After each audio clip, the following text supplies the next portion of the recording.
अथर, आपको ये वेलकम कहती हूँ प्रोग्राम में। आवाम को एतमाद में लेना इसलिए भी ज़रूरी होता है कि एक तरफ कई अरसा लगाकर आवाम को बताया गया कि आप खुद को एज टैक्स पेयर रजिस्टर करवाएं तो आपको ये फ़ायदे होंगे, और आज पाकिस्तान में अनफॉर्चुनेटली ये सूरत हाल है कि जो टैक्स पेयर्स हैं वो भी अपना सर पकड़ के बैठे हैं कि हम क्यों इतने जिम्मेदार शहरी बने। तो अब हम बात करें मियाँ नवाज शरीफ साहब के हवाले से।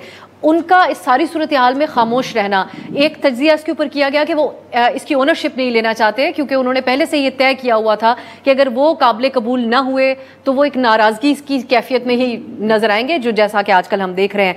दूसरा एक ओपिनियन ये भी रहता है कि वो इतने गैर मौसर हो चुके हैं कि वो इस वक्त को बात करें भी तो उसकी कोई खास हैसियत नहीं होगी।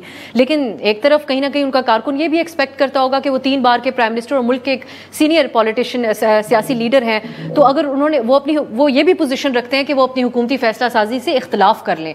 आपको मियाँ साहब की खामोशी की क्या वजह नजर आती है? देखिए, इसमें 2 चीज़ें जो आपने पॉइंट आउट की। एक तो ये कि बहुत सारी ऐसी चीज़ें हैं जिनके हवाले से आवाम को कॉन्फिडेंस में नहीं लिया जा रहा। आवाम एक तरह से समझती है कि ये हम चाहते थे या जो हमसे वादे किए गए वो वादे पूरे नहीं हो रहे। लेकिन इसमें मैं थोड़ा सा कसूर जो है ना, मीडिया को अपनी तरफ भी देखना होगा, सहाफ़ियों को भी अपनी तरफ देखना होगा। देखिए, आप हैं, मैं हूँ, हम सबको अपनी गलती भी माननी पड़ेगी कि एक सूबा है जहाँ पे मियाँ साहब मौजूद हैं और उस सूबे में इनकलाब आ चुका है और वो सूबा है पंजाब।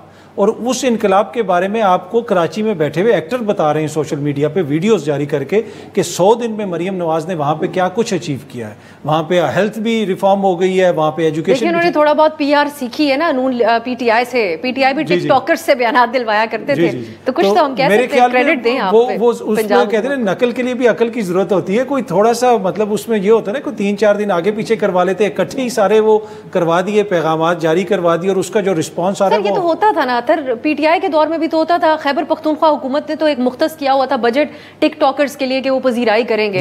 तो अब बेशक जैसी भी नकल उन्होंने उतारी है, लेकिन नहीं, पर मसला ये ना कि जो इतनी बड़ी बड़ी पर्सनैलिटीज हैं जो हमें बता रही हैं कि स्कूल भी बहुत अच्छे हो गए, ये हो गए, तो मैं तो उनके हक में ही बात कर रहा हूँ। मैं खुदा न खास्ता कोई खिलाफ, मैं तो सिर्फ सहाफ़ियों पे तनकीद कर रहा हूँ कि हमें नहीं पता चला कि उस सूबे में इतना बड़ा इनकलाब आ गया है और 100 दिनों में कितनी तब्दीलियां आई हैं, ये लोग हमें बता रहे हैं। तो वो इनकलाब किस तरह आया? वो मियाँ साहब की वजह से। लेकिन अतर फिर वो एक कंपैरिजन पॉलिटिकली जो वो ड्रॉ करते हैं कि वो बुजदार साहब थे तब तो वहां पर भी एक खामोशी थी, कम से कम वो हेल्थ डिपार्टमेंट के हवाले अस्पतालों के विजिट्स कर रही हैं, कुछ बहुत से और से मौजूद के ऊपर को तवज्जो तो बारिश में फिर रही है, शोएब से पूछ रही पानी कहाँ पे है, मैंने सिंबॉलिकली नजर तो आ रही है लोगों को इनकी वजीर आला कौन है, नजर तो आ रही है। मसला ये है कि अभी इस वक्त जो पंजाब में जो कुछ भी हो रहा है उसमें मियाँ साहब का एक बड़ा आपको शेडो नजर आता है। मियाँ साहब जो हैं वो उन्होंने अपने आप को पंजाब तक महदूद किया हुआ है इन ए वे कि जो वफाक में मसाइल हैं, जिस तरह बजट के मसाइल का आपने जिक्र किया, उसका मलबा भी तो किसी के ऊपर गिरेगा।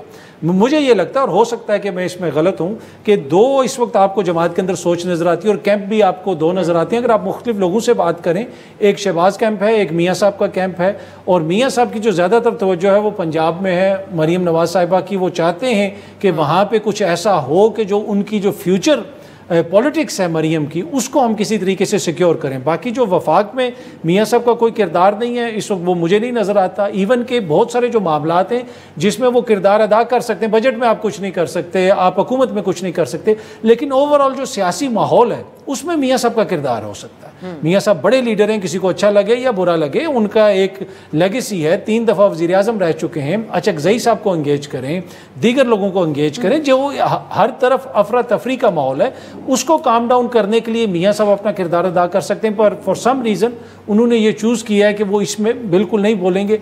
क्यों नहीं बोल रहे? मेरे ख्याल में ये जवाब तो मियाँ साहब खुद ही दे सकते हैं।